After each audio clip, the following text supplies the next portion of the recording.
Hi, I'm Real Genetic Demon, and this is What's on the Tape Volume 9.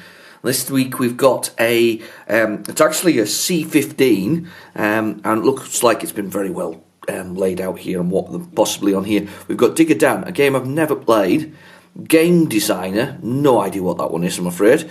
And on the other side, we have Jet Set Willy and Manic Miner, both of which I know. But I'm wondering how we get into Jet Set Willy, because unless it's been cracked, we're not going to be able to get past the code system, which obviously you can find online nowadays, but I'm not sure we can get past that one. So that's the tape we've got. But I thought I'd show you the case as well while I was on it. I mean, obviously that's a plastic case, but I thought it was rather quite nice. You know, the fact that it was SoftCopy and that it was certified for mechanical use and batch tested and digitally analogued information and all this kind of stuff. Yeah, that was the thing that came with it, and somebody's obviously written on the side of it, Jet Set Willy. And they also stuck on the fact that there was Digger Dan and the instructions to Digger Dan and the instructions for Jet Set Willy. I'm just wondering how that's going to work. I'm not sure how it's going to work. That's going to use the cursor keys, it looks like. Game Designer, though. Don't remember that one. Anyway, so we've got that one. And just in case, as a backup, in case I feel this is a bit too short, we've got this one here, which I don't know which magazine this is off. I can't see anything on it that represents it. I have a feeling it's your Sinclair. But we've got Explorer and something else. Inator there, don't know, but it's by System 3. I'm not entirely sure. Infiltrator possibly by System 3, a demo anyway. So we got that just in case. So if we don't feel happy with the other tape, we're going to give this one a whirl. Alright, anyway, I'm just going to put it in the drive and we'll have a little look.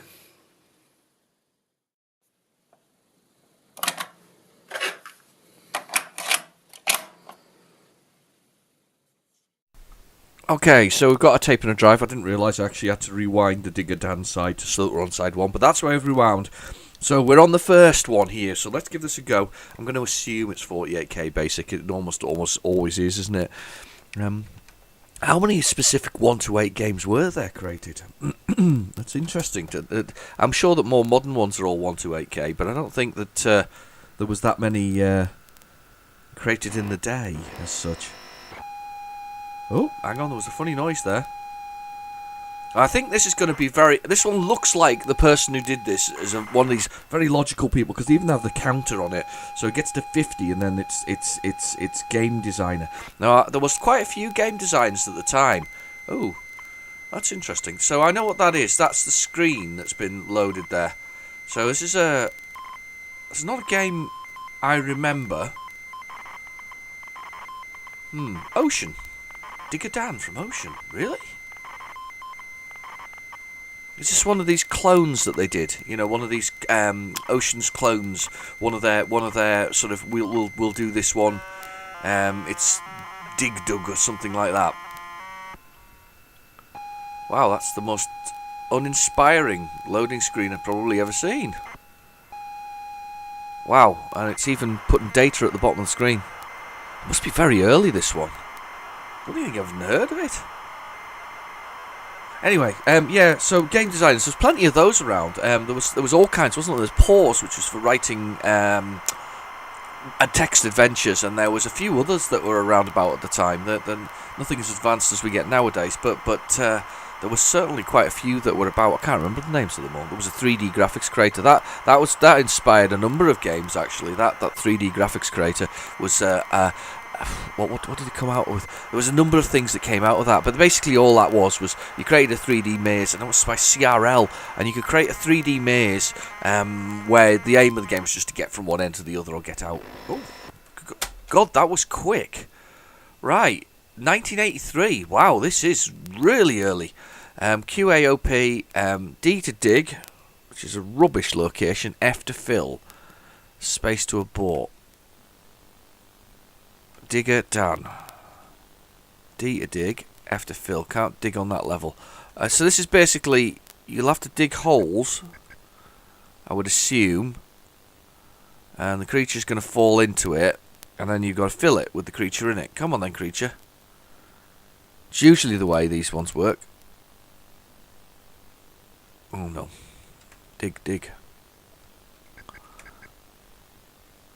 Right, so if we get the creatures to come over here... That's usually the way. You usually have to wait. You have to convince the horrible creatures to get into them. Oh, come on, creatures. One of you fall in my trap. There's some more oxygen. We'll need that. Let's go fill. The keys are horrible. Who thought this was a good position? Oh, and now he's got me because he's finally come after me. Wow, tough game. Digger Dan, did you ever play this? I don't remember this, to be honest with you, from Ocean. I really don't. Oh god, the screen corrupted there even. Impressive. Come on, somebody fall in my trap. I'm spending all the time up there, and I've got no chance of getting them. Hey, Phil. Oh no! I walked over him.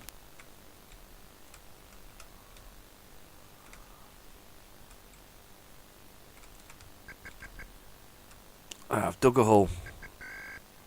There you go. There's one down. That's it. I don't know if I meant to go get the points there. That was one down. Oh. Phil, that's another one.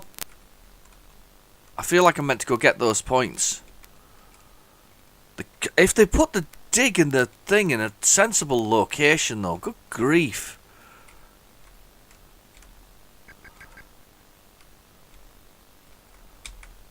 Come on then, let's dig up here. There we go, 20 points for the red one. Missed it. Bonus 500 points. I guess that's for the oxygen there. Yeah, I think this is the size of it. I'm guessing from the sake of it that it's a 16k game as well as being 128. It's not going to be 120. A 48k game. And that's, I think, unless there's a bonus stage, I think that's it. Digger Dan, what a strange game. What a very early game. I don't remember Digger Dan. Do you remember Digger Dan? I can't even remember what it looked like. Anyway, we're going to reset the spectrum now. We'll go see what this computer game designer looks like. Because I'm quite interested to see how this one looks, actually. So, we're resetting the spectrum. Here we go. Right. We'll do the loader. We'll do the 48k because I can't imagine it being anything other than the 48k. However, I may be wrong. And then on the other side, we've got some original classics. We've got Manic Miner, we've got Jet Set Willy, and I don't remember which order they were in. I think it was Jet Set Willy first for some reason. But we'll give them a try. We'll see if they load. This has been quite a good tape, actually, in that sense. It's just loaded straight away. I'm listening for funny sounds, though. No top 40 on this one, I'm afraid. Quite disappointed, actually. Quite disappointed. Game designer. Come on, then. It's very quiet thus far. Oh. There's a terrible background noise. It's a good sign, though. That's probably it actually getting ready to... There we go. There we go. GD. Game designer. Software Studios Game Designer. That's probably it, to be honest. I'd be surprised if there's anything more to it. It's amazing that they managed to fit these into spectrums and things like that. You know, they use so much memory in it to create a game. I guess your games were pretty limited, though, about what you could actually create within that studio. We have got controls written on the inside of the box. We have 6, 7, 8, 9 and 0, which I think is the cursor keys, but I think that's wrong. I think it should be 5, 6, 7, 8 and then 0, but we'll see in a second. I don't know how well we can create a game on this, or whether we can actually manage to create a game on this. It'd be funny if we can.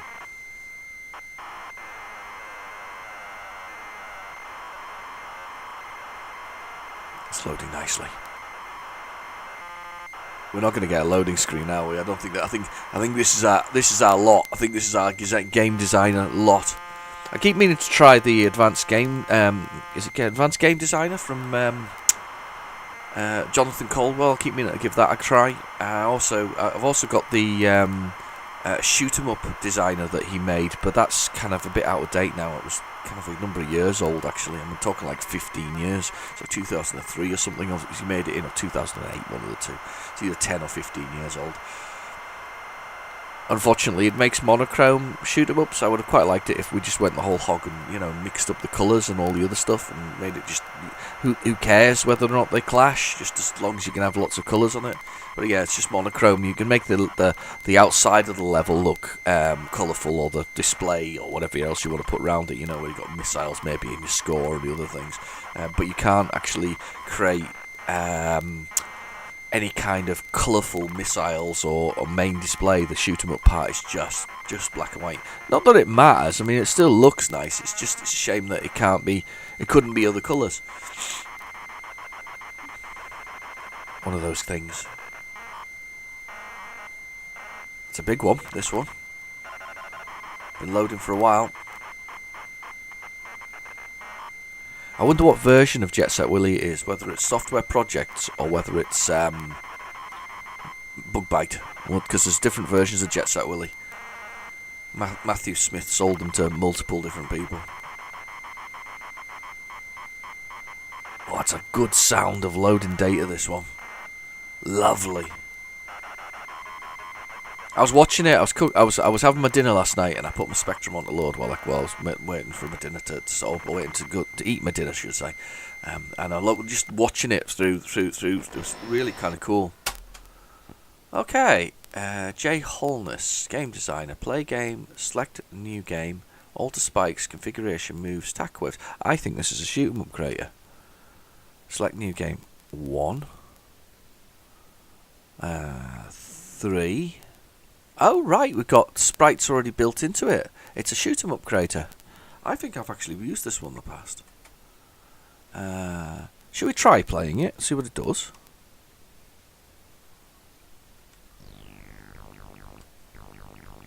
Oh, wow. Oops. Well, they obviously don't kill you yet. Keys are weird. 6 and 7 are up and down.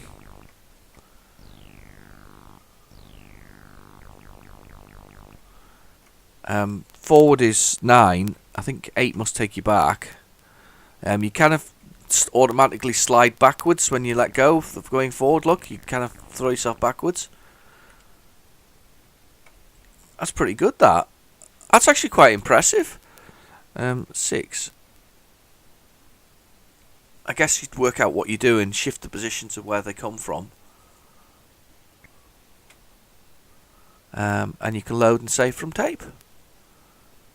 Do you think our friend who created this actually put another game at the end of it? Should we try loading from tape and see if there's anything afterwards? See if he put anything at the end of the tape just as a game. I doubt it somehow, but it's worth a try. I wonder if once you save your game, whether or not you can just load it straight away. It would be interesting to think that. There's not much tape left though. That's kind of cool, that one. So that's Hollis. Hollis's game designer, which is obviously just a shoot 'em up designer. It's pretty cool though. I like it. That's very good indeed. Awful lot of effort required though to configure it all up and get that working. No, there's nothing more on this tape. Right, we'll reset it and we'll flip it over and we'll go on to the what I think is first is Jet Set Willy. What a well structured tape this is. I must credit to the person who did this. Very well structured indeed. That's the Spectrum reset. Sorry for the HDMI thing. Let's get the 48K basic on. I'm going to push the play while it's doing that. Loaded it.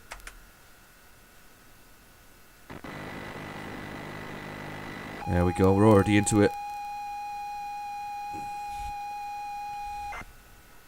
Interesting to see if this one we can get into or not, because this will require the Jet Set Willy code. Always remember that, brilliant. There was people who used to write these down, you know, by hand, because obviously the numbers were representative of the colours that were on the keyboard. So there were people out there who actually wrote these down by hand from this colour code thing. Oh.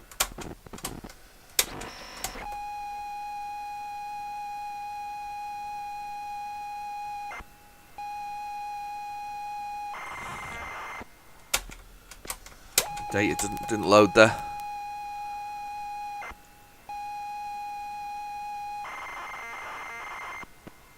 Oh no, it doesn't look like a good one. It's alright, we've still got our backup tape if this doesn't work. Let's just reset this and we'll go for another one. Everybody knows what Jet Set Willy is. If you don't know what Jet Set Willy is, I've got it on my channel at least once or twice, and probably a few more times other than that. Let's see if we can get the last one to load on here. I'm actually quite pleased that side 1 loaded, because I'd never played the Digger Dan before, nor had I played that. Or should I say, I think I'd played that game designer before. I think I'd actually seen it. Look at this fast forwarding, clicking and clunking. Something lovely about mechanical things, sort of in the process. There we go. That sounds like the end. There we go. Horrible noise. Must have been a recording noise, that one. Let's go for this. Let's see what happens. This should be Manic Miner. And it just says end afterwards.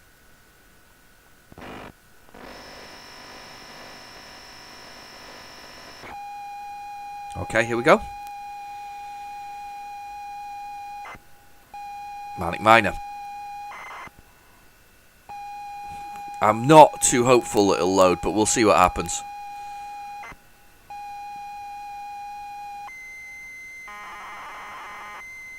Oh, I just remember that. You never know.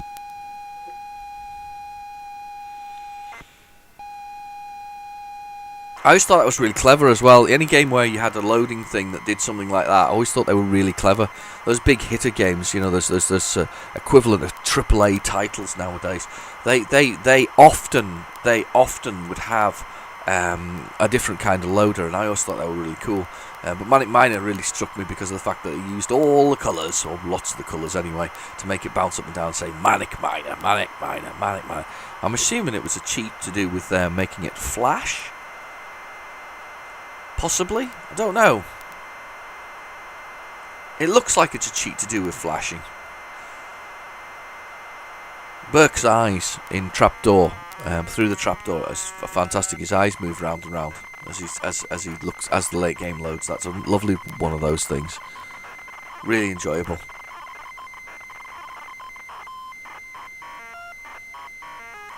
This one looks good. He says before it comes up with an R-tape error. Haunts us for the rest of the loading thing. We'll do the other tape as well, actually, while we're at it as well. So we've got Explorer, never heard of it. That's by Electronic Dreams, or Electric Dreams, should I say? The sheep dream of electric, whatever is it? Or the machine's dream of electric sheep. That was the question, wasn't it, about machines and their ability to do things. And then this one that I think it's Infiltrator, which is, I think it's a demo. Could be a demo. Oh, it says demo on here, so it's definitely a demo. So we got those. I don't know what Explorer is. I don't know what they are actually. I'm assuming it's a Your Sinclair tape, to be honest with you. The styling of it makes me think it's a Your Sinclair one. Plus screen ROMs. There's something else in there. Screen ROM, the best new games. I'm not sure what that means. There might be other things on the tape. That might be interesting as well. Manic Miner.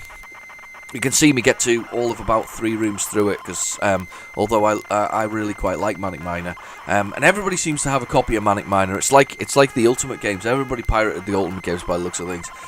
It's the Weird and Wonderful that I like, though. Weird and Wonderful and the voices from the past. Those are the best parts about these tapes most of the time. I have 1 tape left. We'll get to volume 10, and then I'm done. I'm afraid I don't have any more.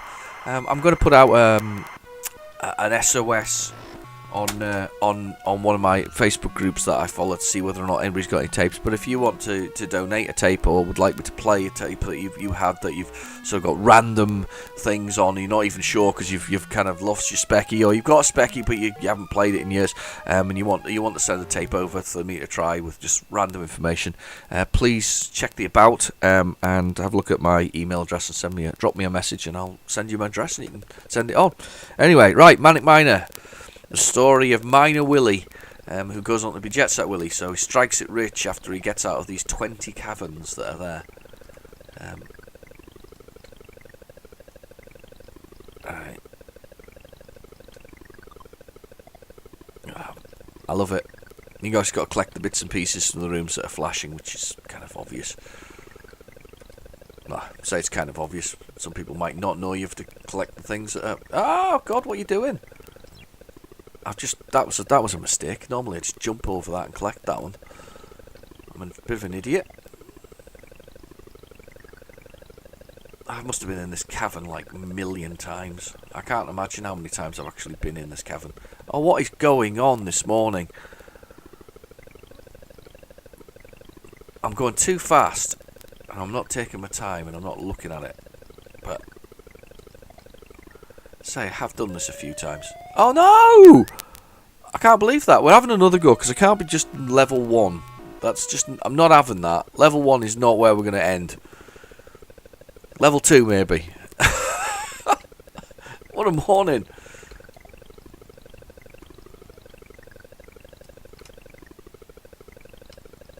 There we go. Now, over the top of him. Excellent. Now, Miner Willy can't fall too far. He can fall a little way, but he can't fall too far. That's one of his... Damn it! What is going on with you today? Oh my goodness! I've totally forgotten how to play Jet Set Willy. Manic Miner.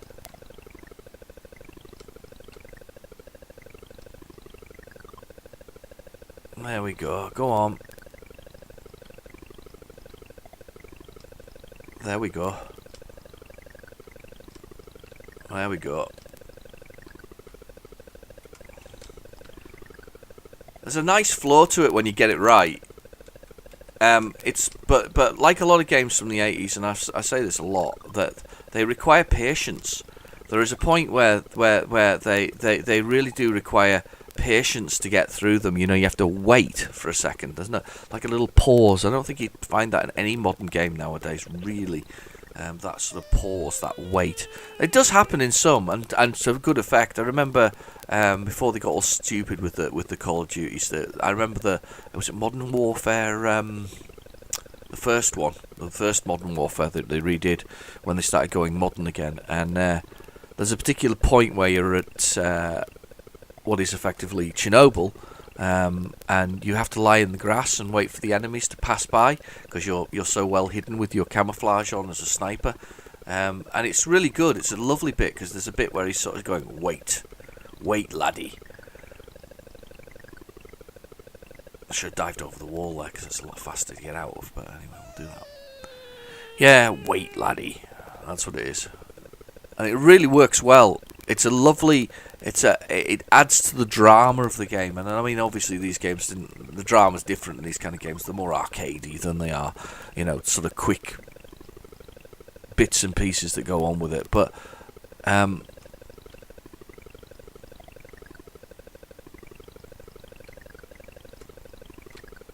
was bad.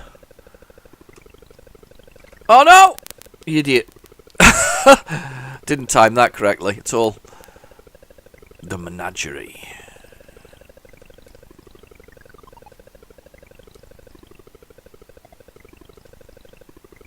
The music going. Alright, so I'll wait for this bird to go across here.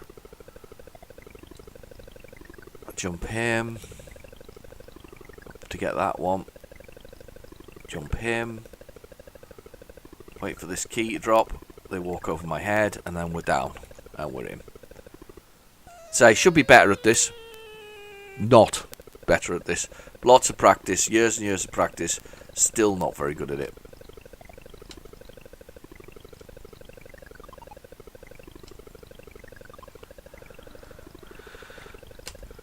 Done this one for years and years. Never got much better at it.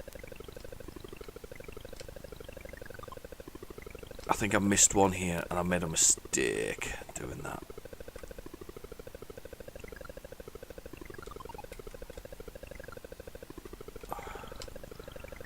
Yep, I did. There we go. There's the one. No, I didn't. Didn't in the right order. That's the best way to do it. Very good. Happy with that. Oh, Eugene's lair. Horrible Eugene. The moment you get the last item in Eugene's lair, he comes and lands on the exit, so you can't get out, which is right below him. That's Eugene there, obviously. But he comes and he grabs that. He grabs the... Oh, damn it! And you've got to time that correctly, and I didn't time it correctly. I didn't watch. Anyway, so that's Manic Miner. Right, excellent. So that's what's on the tape. Volume 9. It's kind of sad. We're getting close to the end, aren't we? Anyway, so we've done that one. I'm going to fast forward it just so it's all to the end. Excellent, that was done. Let's swap over though now to this one with the Explorer one, and we'll see what's on this cover tape. We'll see whether or not it's anything good. We'll give it a whirl. We'll try it with the loader. We'll see whether or not the loader works well, and we'll give that a whirl. And we'll give that a try. So.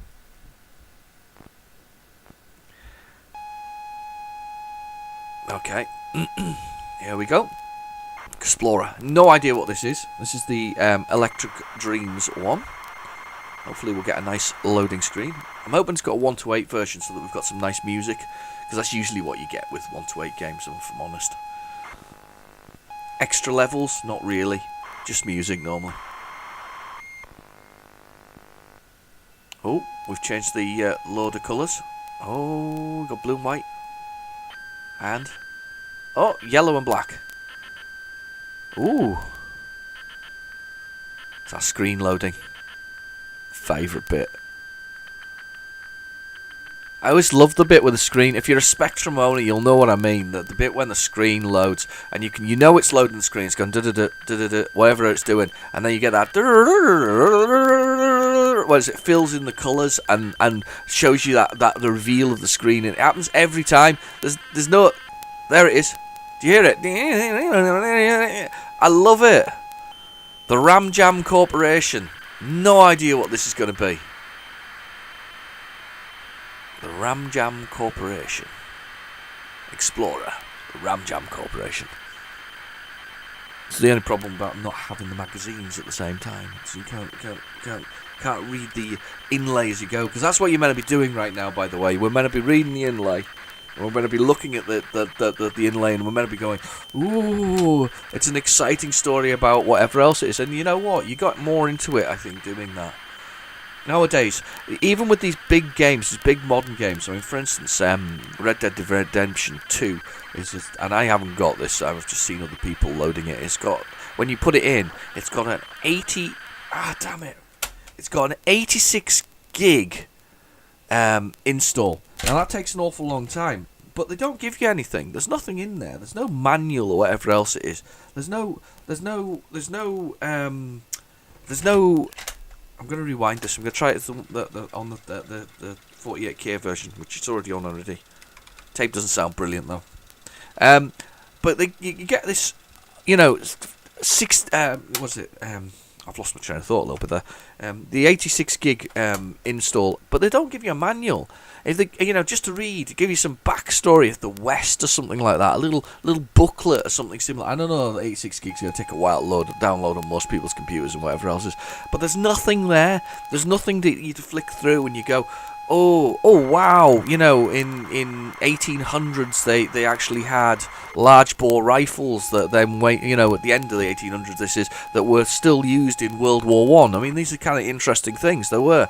It's and it features in, I think, in EA's Battlefield 1, those weapons. But you know, that's the thing. It's like, oh, those guns and horse riding was really important, because, you know, and horses were looked after, and, you know, death by rattlesnakes was quite high, and lots of things killed you, and there was disease and whatever else it is, but also there was good things. There was, you know, the building of the West, and, you know, and all that kind of stuff. None of that.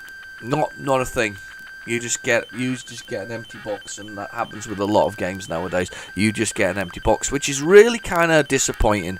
I think we've really lost something there. And I know it's written word and whatever else is, and you can get it online, and you can stick it on your Kindle or whatever else it is. But it's just not the same as a book.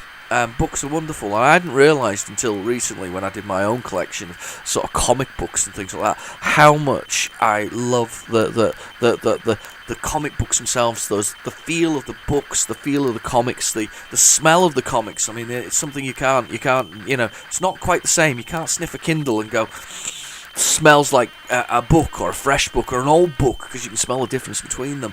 It's just one of those things, and I think that we've really lost something with the death of manuals. I do think we've lost something with the death of manuals. I think that, and I think it's also cheapness. I don't think that the reason that we have lost something with the death of manuals is they don't want to get somebody to put together the manual in the first place, to bind it, to put it in there. They just want to send you out, and even physically, they don't want to do physical really. They just want to do online sales of it. You'd think the online versions would be cheaper as well, because you're not getting that box and that printed cover, but no, they're just as expensive, and it's wrong as well, because you're locked into that ecosystem. You can't take it away. I mean, with my Spectrum and other things and these older machines, you can still take it away. Nintendo have done it interestingly with the Switch, though, with the cartridges and things like that. I quite like that. I think that's a nice thing. And it just concerns me that with the current generation of PC owners will all be PC owners, but current generation of games consoles, once the system, the online elements are turned off, will they still be able to run from the discs that you had? I don't know. Once your hard drive is had it, will they still be able to do something with it? I mean, the PlayStation 4 comes with an interesting functionality, one of which is that you can back up the entire drive to an external drive and then pump it back onto another drive. I guess if it's faulty as well, it works like that, as long as you've got a copy of the firmware of the time that you need to download. But again, it concerns me that we're going to lose that. Oh, it's just not going to happen, this one, is it? Let's flip it over and let's have a look at the other side, because that's just not happening. I'm just looking at the tape to see if there's any damage. But it really concerns me about the current generation of computers, or games consoles. I think that there's a flaw in there, in the sense of what you've got. You're trusting that these services will last forever, but PlayStation and even Xbox Live to some extent, there's games they've removed. There are games that have gone. Notably on the PlayStation 4, for instance, you've lost the PT demo, which was just a demo of the upcoming Silent Hill game, which is really, really beautiful and stunning to look at. But you've lost certainly on the Xbox Live service, you've lost Speedball 2. That's gone. You can't get that. Afterburner is gone. Outrun Online is gone. They've just Dominator. All right, okay. Anyway, so I just wondered what was on this. Your Sinclair definitely as well, yeah. YS demo. But yeah, you've lost some things there. You've really lost a few games that were good that you would want to continue playing, and unless you downloaded them, bought them at the time, they're gone. Unless the producers put them back on again, and that's the problem with online services. You will lose items and things will go missing. Can you download them again? You probably can download them again, but you have to find them in your purchase history. And if you've been buying them quite a lot, you're going to find there's a lot of things in there. And I'm not suggesting that retro games are great, fantastic, I love them. Modern games are the current, standard. This is what the kids are playing now, and what the kids and the adults are playing now. And it's just a bit of a hole there. Discs may or may not work. I mean, you can probably pay, for instance, Red Dead Redemption with just the disc installed. It probably is enough if you can plug your internet connection for it, see whether it loads. And it probably will. And it would probably continue to load and run from that disc. It's just, though, the encouragement is to go that non-physical route, which is a shame. Because there's something lovely and tactile about putting a disc into a drive or inserting a cartridge into a machine, or tape into a Spectrum. I mean, it's just something that we're missing. Anyway, waxing lyrical about my not hatred of it, but that sort of move towards digital. I do miss it. I do miss the physical items. I also miss the things that go with it. And yeah, I know you got to store the things, but it's not about necessarily collecting in that way. Because for instance, I've been known to buy the physical, but have the download, because then I don't have to put the disc in and whatever else. It saves me time. So, but if I ever needed the disc, it's there. I've got it handy. It's there. I mean, I bought recently the Long Dark on a physical one, but there was twofold there. As an indie developer, I wanted to support the guys at the Long Dark, the Hinterland they're called, and I wanted to support those guys because they make some absolutely brilliant games. Right, I have no idea what the keyboard is for this, so we're going to give it a try. It's Pulse Software, coming soon from System 3. Right, okay. So 0 was to start. Zone 2. Oh, that was quit. I wonder what the keys are. That's up and down. Have I played this before? I feel like I played this before. Dominator. Right, I need to find a fire key. I've got QA. I've got the fire. Right, okay. Horrible keys. AZ, Z, Z, Q, AZ, XC, and B to fire. Wow, this is tough. Let's try and do some. Let's do some damage. Let's try and do some damage here without dying this time round.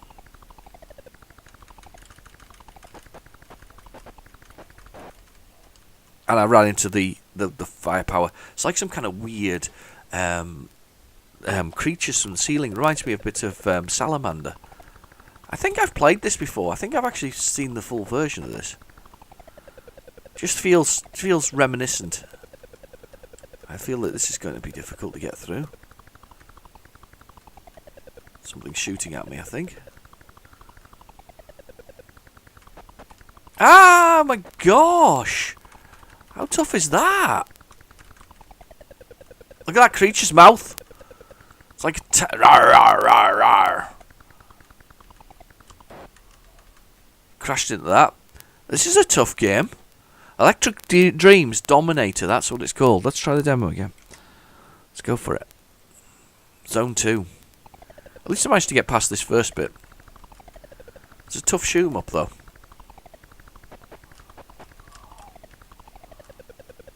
Right, so I've got past that.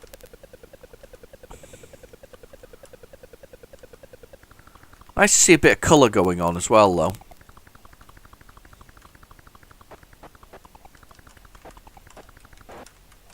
Oh, damn it. It's pretty hard. It's pretty hard. I'm concentrating a bit here. That's why you're seeing a little bit of silence after my little rant about modern day gaming. And it's not a bad rant. It's just a rant, wasn't it? It was a rant about because it's just a loss. It's nice. The modern day games are amazing in some cases. I'm not very keen on the microtransaction thing and games as a service. I like, because games as a service isn't bad if you do it correctly. I mean, as I say, we have for instance, the Long Dark effectively is a games as a service because they keep upgrading it and changing it. But oh damn it, crashed into there. I want to get past that bit. They keep upgrading it and doing it. I mean, Minecraft effectively is a games as a service. However, they don't sell microtransactions. What they sell is downloadable content. Long Dark doesn't sell downloadable content. I think they've decided they've made enough money from it to that they continue to maintain it and they continue to sell it as a full game, which is really good. Minecraft is sold as it sells DLC, but only for console users. Not huge objection to that. We're talking a couple of pounds here and there. It's not awful, but I remember the days when you used to buy a game and you used to unlock all the content by finishing the level, so finishing the game. You finished the game and you unlocked a whole bunch of. Now that looked like I should be able to pick it up, shouldn't it? And I've just blown up on it. So I guess I must have to shoot it. So anyway, but yeah, you unlocked all of the costumes, for instance. Dead or Alive always comes to mind for this. Dead or Alive 1 on the PlayStation 1 was unbelievable. You had, some of the characters had 20 or 30 costumes as by default, and you just unlocked them by finishing the game as them, and it was brilliant. So you did. That's what you did with the game. You finished the game. My missus was very useful. She used to play Tekken through just to get all the outfits and things like that. So if I was at work or she wasn't at work and whatever else, she used to go through them all and finish Tekken off and get all the add-ons. It was a bit naughty though, because some mates used to come around and get a copy of my save so that they could get the all the items too. But that's what you used to do. It was really quite good. No extras as such, they were just all there. You didn't have to wait for whatever else it is, or extra characters and things like that. I get it, they want to make more and more money out of their franchises, but how much money do they make in the first place? I mean, these are billion-dollar companies now, but you take, for instance,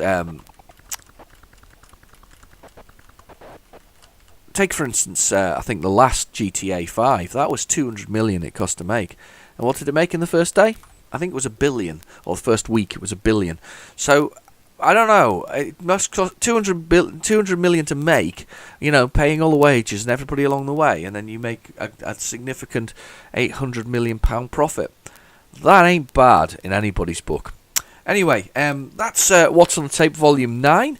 I've been your host, Real Genetic Demon. Thank you for watching. Please feel free to like and subscribe, and I'm sure I'll discuss more and more of my thoughts on modern gaming and old gaming at some other point.